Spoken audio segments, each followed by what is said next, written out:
తేటతెల్లంగా తెలియబట్టదు. బ్రహ్మార్పణమైన జీవితాన్ని గడపాలి. ఇంకా వేరుగా మాట్లాడటానికి ఏమీ లేదు. కృష్ణ పరమాత్మే భగవద్గీతలో చెప్పిన అర్థంతా బ్రహ్మభావన జ్ఞాన సాధన సత్సంగులు అందరూ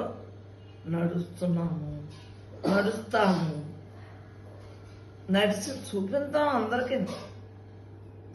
ఎందువల్ల ఉన్నది నేను తప్ప రెండవది బ్రహ్మం తెలియజేస్తుంది కదా. మనలో ఉన్నది బ్రహ్మమ్మ అంటే ఈ దేహం కాదు. నాలో ఉన్న గురువుగారు బ్రహ్మమ్మ, మీలో ఉన్న గురువుగారు బ్రహ్మమ్మ. అందరికీ గురువుగారికి నిక్నేమ్ ఏం పెట్టుకున్నాం? బ్రహ్మమ్మ అని పెట్టుకున్నాం. కృష్ణన్న చెప్పారు, నేను బ్రహ్మమ్మ, నేను బ్రహ్మమ్మ, నేను బ్రహ్మమ్మ.